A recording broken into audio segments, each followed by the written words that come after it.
Assalamualaikum warahmatullahi wabarakatuh. Kami dari kelompok 2 akan mempresentasikan ujian akhir semester dari IoT teori, yaitu OTOY atau Virtual Reality Takes Visualization to Simulation. Boleh di next. Mungkin kita lanjut dari perkenalan, mulai dari Muhammad Asyadili. Boleh?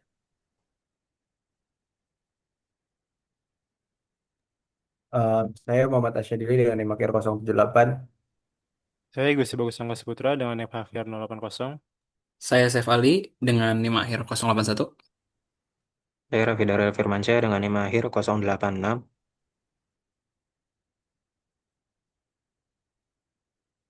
Saya Muhammad Sarulfani dengan NIM akhir 090. Saya Sadewa Maulana dengan NIM akhir 095. Saya Marif Farizi dengan NIM akhir 098. Oke, jadi kita langsung masuk ke latar belakangnya. Jadi selama ini pemanfaatan IoT itu hanya berfokus kepada pengumpulan big data melalui sensor. Namun hasilnya itu biasanya cuma divisualisasikan dalam bentuk yang konvensional seperti kayak grafik atau table-table, spreadsheet atau Excel gitu.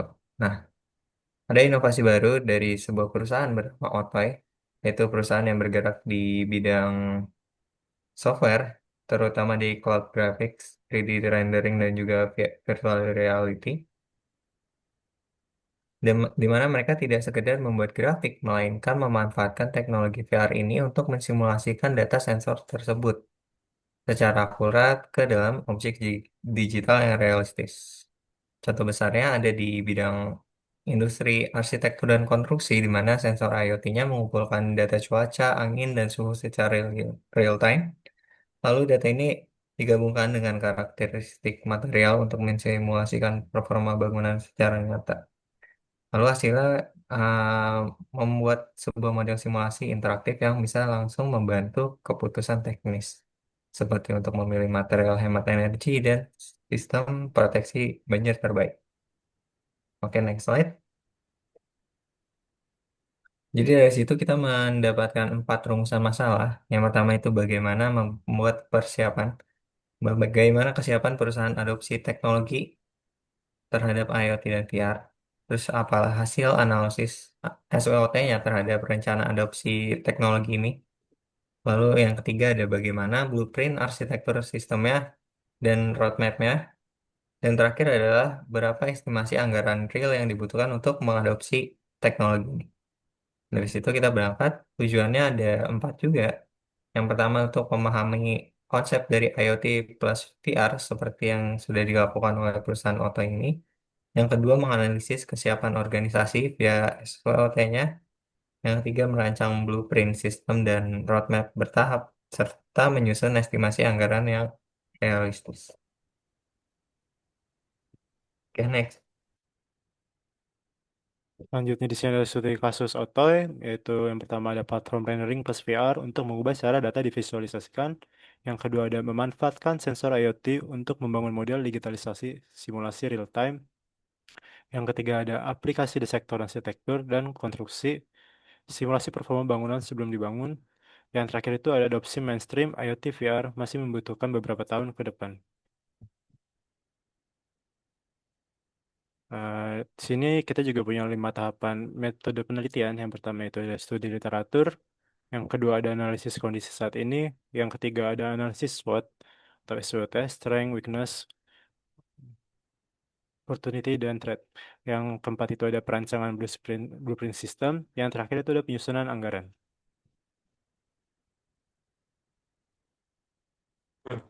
Baik, selanjutnya ada profil perusahaan Otoy. Jadi perusahaan ini termasuk di yang bekerja pada sektor arsitektur, engineering, dan construction (AEC) yang berskala menengah sampai besar. Aktivitas yang dilakukan perusahaan ini berupa proyek gedung komersial, perumahan, dan mixed use. Kondisi perusahaan saat ini yaitu desain masih pakai gambar 2D atau 3D statis dengan spreadsheet. Lalu data lingkungan dari BMKG atau asumsi baikkan sensor real time.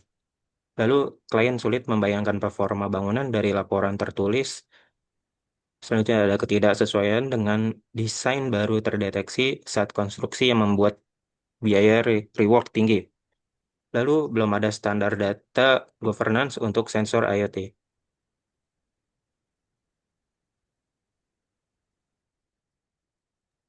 Oke, untuk tahap selanjutnya ada analisis SWOT yang terdiri dari strengths, kekuatan, opportunities atau peluang, weakness atau kelemahan, threats atau ancaman. Yang pertama ada strength. Eh, Strength-nya mungkin dari teknologi VR yang simulasinya unik untuk pasaran. Yang kedua ada integrasi IoT sensor real time. Yang ketiga ada dataset kaya dari Universal Sensors. Yang keempat ada leadership Jules Urbach, foundernya atau CEO. Yang kelima sudah proven di arsitektur dan konstruksi. Yang keenam terakhir ada simulasi akurat tanpa laporan tertulis. Yang kedua kita langsung ke weakness atau kelemahan, yaitu biaya implementasi VR masih sangat tinggi. Yang kedua belum mainstream atau adopsinya terbatas. Ketiga, butuh SDM terlatih khusus VR atau IoT. Yang keempat, ada ketergantungan kualitas sensor data. Yang kelima, ada infrastruktur jaringan harus sangat stabil. Yang terakhir, ada latensi sensor ke VR masih jadi tantangan. Selanjutnya ada opportunities atau peluang. Eh, Pasar IoT tumbuh pesat secara global. Yang kedua, VR atau AR mulai masuk ke mainstream komersial. Ketiga, industri konstruksi butuh efisiensi yang sangat tinggi. Yang keempat, smart city dan green building adalah tren global. Yang kelima, digital twin adoption meningkat. Yang keenam, regulasi ESG mendorong simulasi energi. Oke, kita lanjut yang terakhir yaitu threats atau ancaman, yaitu kompetitor tech besar seperti Microsoft, Meta, dan lain-lain. Yang kedua ada keamanan data IoT rentan diretas. Yang ketiga, regulasi data privasi semakin ketat. Keempat, perubahan teknologi VR yang sangat cepat. Yang kelima, ada resistensi adopsi dari industri konservatif. Yang terakhir, yaitu standarisasi format data IoT ya, belum seragam. Oke, mungkin boleh dilanjut ke tahap selanjutnya. Oke, di sini ada rancangan sistem unsulan.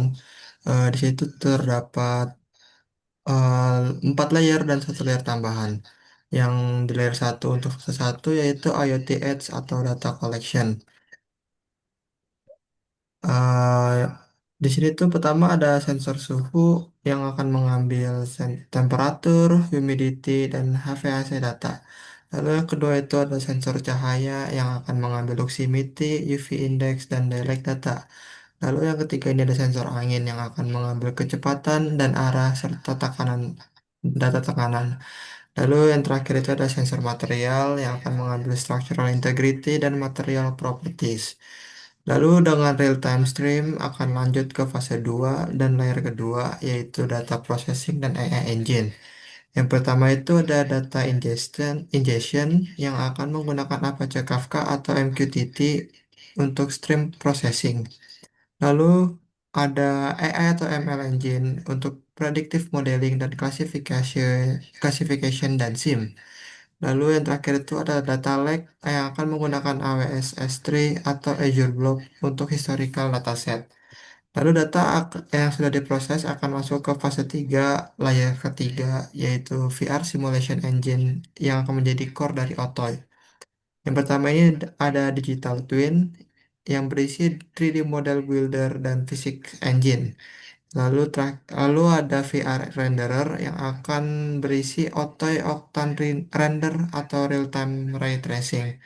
Lalu yang terakhir ada Scenario Engine yang berisi What If Simulation untuk Fluid atau Wind atau Energy. Lalu dari output yang sudah terrender akan masuk ke fase 4 layer keempat yaitu Access dan Presentation Layer yang berisi VR headset yang akan berisi immersive view menggunakan Meta, HTC, atau Apple. Lalu ada web dashboard yang akan digunakan sebagai browser base dan analytic view. Lalu ada mobile app yang akan berisi AR overlay dan field inspection dan API gateway yang akan menjadi third party integration. Seluruh fase dan layer ini akan dibungkus dalam security layer yang menjunjung zero trust architecture, end-to-end encryption IoT, dan out-SIEM monitoring. Alur datanya itu akan menjadi sensor, dimasukkan ke ingestion, lalu di AI processing, VR simulation, dan user interface. Boleh dilanjut ke slide berikutnya. Baik, di sini selanjutnya ada cetak biru perencanaan atau blueprint berisikan roadmap implementasi sistem IoT dan juga VR simulation yang dibagi dalam 4 fase. Di sini ada 4 fase yang masing-masing memiliki durasi yang berbeda. Yang fase pertama itu IoT infrastructure setup, kira-kira sebesar anggaran 60.000 US dollar, mencakup hardware, sensor, IoT gateway, dan juga infrastruktur jaringan yang diadakan dalam bulan 1 sampai bulan ketiga. Untuk fase kedua, yaitu data processing dan AI platform dengan perkiraan 84.000 US dollar, mencakup cloud platform, AI ML development, serta database dan juga data lake yang akan diadakan dari bulan 4 sampai bulan 9. Dan untuk fase ketiga itu ada VR simulation engine yang diperkirakan akan memakan biaya sebesar 95.000 US dollar yang mencakup VR workstation, VR headset, dan juga software lisensi. Ini akan diadakan dari bulan 10 sampai dengan bulan 12. Dan fase yang terakhir yaitu SDM, security, dan juga operasional yang akan memakan biaya dengan kisaran 145.000 US dollar, mencakup rekrutmen dan juga training serta keamanan cyber. Boleh di next.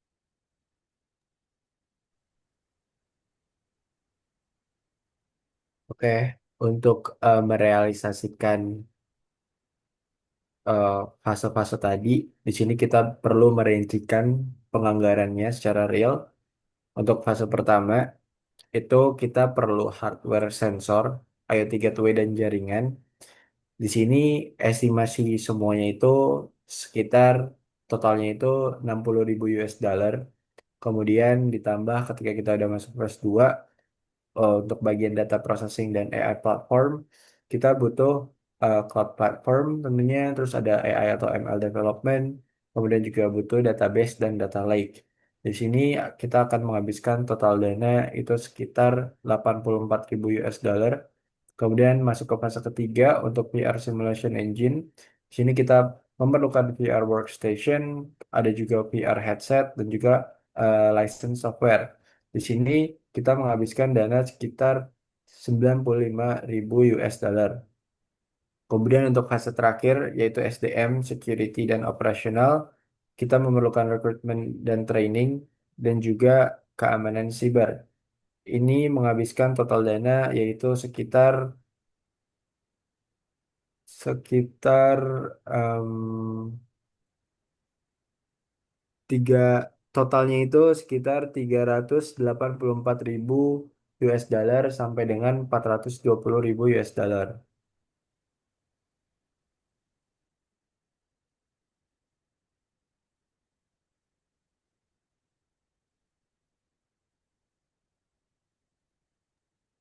Sekian yang dapat kami sampaikan, kurang lebihnya mohon maaf. Assalamualaikum warahmatullahi wabarakatuh.